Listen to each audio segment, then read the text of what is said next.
ఈ బడ్జెట్ చూశాక నాకు పాట గుర్తొస్తుంది అధ్యక్ష. ఆశాపాశం అనే పాటలో నువ్వు పెట్టుకున్న నమ్మకాలన్నీ పక్కదారి పడిపోతుంటే కంచికి నీ కథే దూరం అన్నట్టు తెలంగాణ రాష్ట్ర ప్రజల పరిస్థితి అధ్యక్ష.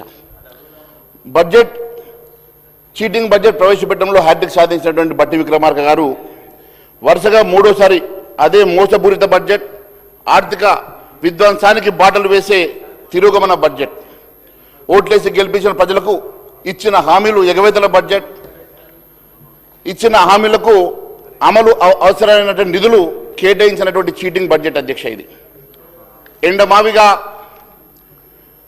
ఎండమావిగా కనబడేటువంటి బడ్జెట్ అధ్యక్ష.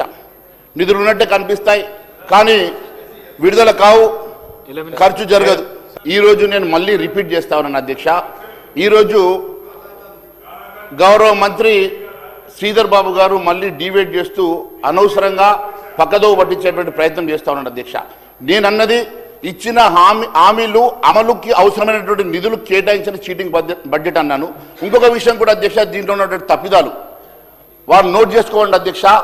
నేను కాగ్ రిపోర్ట్తో పాటు అనేకమైనటువంటి ఎవిడెన్స్తో పాటు ఏ రకంగా చీట్ చేశారో, ఏ రకంగా తప్పుడు లెక్కలు దీంట్లో ప్రచురించారో నేను ప్రూవ్ చేయడానికి సిద్ధంగా ఉన్నా అధ్యక్ష. ఒకవేళ నేను ప్రూవ్ చేయకుంటే నేను దేనికైనా సిద్ధం, మరి వారి దానికి సిద్ధమా అని అడుగుతా ఉన్నాను అధ్యక్ష. అనేకమైనటువంటి తప్పిదాలు ఉన్నాయి అధ్యక్ష, ఫిగర్స్ తప్పిదాలు ఉన్నాయి. కాగ్ రిపోర్ట్లో ఉన్నటువంటి డిఫరెన్సెస్ చెప్తాను, అనేకమైనటువంటి అంశాలు చెప్తాను.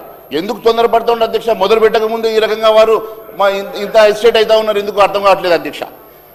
ఈరోజు ఎండమావి బడ్జెట్ నిధులు ఉన్నట్టు కనిపిస్తే కానీ అధ్యక్ష విడుదల కావు, ఖర్చు చేయరు అధ్యక్ష.